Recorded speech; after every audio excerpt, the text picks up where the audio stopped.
Nagising ka na ba sa katahimikan ng gabi at ang isip mo ay puno ng isang mabigat na tanong? Paano kung makabalik ako at pumili ng ibang desisyon? Ang tanong na ito, isang bulong na parang sigaw, ay kumakapit sa puso ng may lamig. Ito ang malinaw na tunog ng pagsisisi. Marami sa atin, sa ating pinakatahimik at pinakamahinang sandali, ay naligaw sa labirint na pagdududa. Kung naririnig mo ito sa iyong kaluluwa, hindi ka nag-iisa. Ang bigat na nararamdaman mo ay dinala ng marami. Ang pakiramdam ng pagsisisi ay higit pa sa isang mabilis na pag-iisip. Ito ay isang malalim na emosyonal na estado. Madalas itong dumarating ng hindi inaanyayahan, isang kanta, isang amoy, isang pagkakataon. Paulit-ulit nating inuulit ang eksena, sinusuri ang bawat salita, bawat kilos, bawat pag-aalinlangan, na parang babaguhin nito ang nangyari.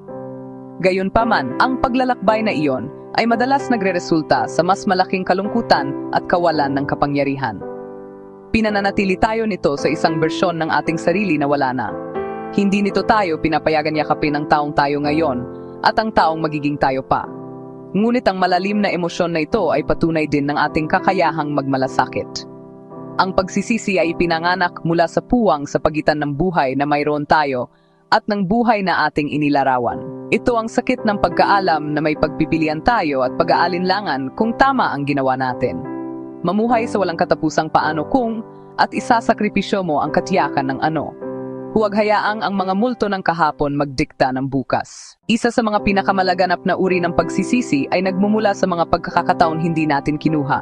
Ang mga salita ng pag-ibig na hindi natin sinabi.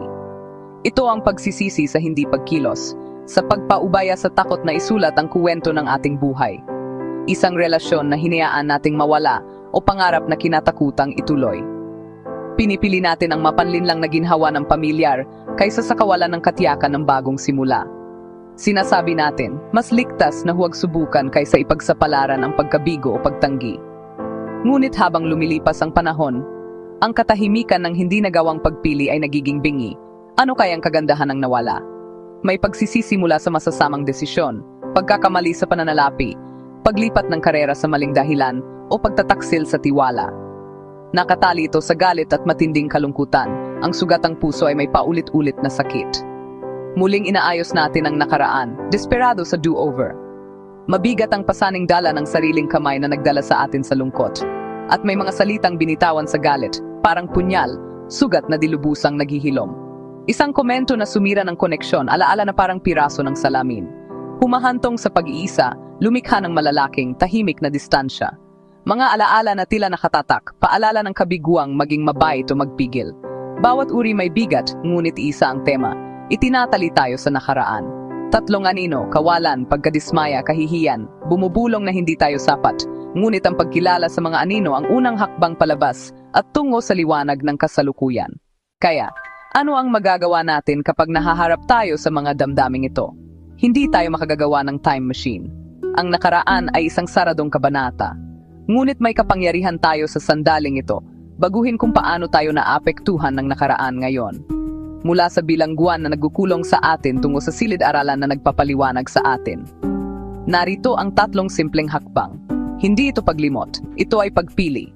Una, bigyan ang sarili ng pahintulot na maramdaman. Kilalanin ang sakit ng walang paghatol. Hindi ko dapat maramdaman ito. Kailangan ko lang itong lampasan.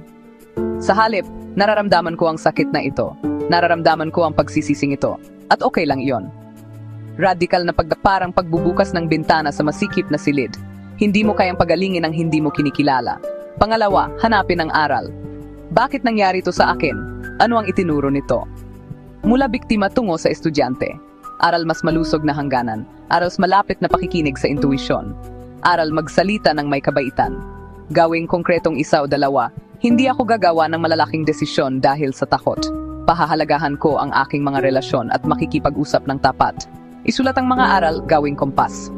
Pangatlo, isang maliit, konkretong aksyon ngayon. Hindi kailangan ng malaking kilos, maliit at tuloy-tuloy. Sirang pagkakaibigan, magbalangkas ng tapat na liham. Iniwan na pangarap, 30 minutong research na saktan mo ang tao. Tapat na paghingi ng tawad, walang hinihinging kapalit. Ibahagi ko sa inyo ang isang simpleng kuwento. May isang babae na nagngangalang Ana na ginugulo ng pagsisisi ng mahigit 10 taon. Sila ng matalik na kaibigan niya ay hindi mapaghihiwalay noon, hanggang sa isang matinding pagtatalo sa mababaw na bagay. Nagpalitan sila ng masakit na salita. Nagpatalo ang pagmamataas. Isang pader ng katahimikan ang naitayo. 10 taon inuulit ni Ana ang huling pag-uusap.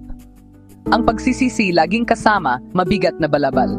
Bawat kaarawan, handa siyang tumawag, ngunit laging nananalo ang takot. Paano kung hindi sumagot? Paano kung ibaba? Ang mga paano kung makapangyarihang hukbo na pumaparalisa. Isang umaga, iba. Hindi alon ng lungkot, kundi tahimik na pasya. Pagod na siya sa bigat at katahimikan. Tinanggap ang sakit, kinilala ang aral, ang pagmamataas ay mahinang kapalit ng pagkaibigan. Nanginginig ang kamay, ngunit matatag ang puso. Pinindot niya ang tawag. Hindi perpekto ang simula. Awkward, puno ng pahinga. 2 salita, paumanhin. Walang dahilan, walang sisi, umako siya. At unti-unting lumambot ang kaibigan. Hindi mabubura ang 10 taon sa isang tawag, ngunit may pinto ng nabuksan. Hindi na ibalik ang oras, ngunit nabago ang hinaharap, puwang para muling magtayo at magtuklas. Mahalagang tandaan, ang pagsisisi ay hindi masama. Tanda ito ng ating pagiging tao. Ang panganib ay hindi sa pakiramdam nito, kundi sa pagiging bilanggo nito. Hindi natin mababago ang mga pangyayari, pero mababago natin ang kahulugan. Muling balangkasin ang kuwento.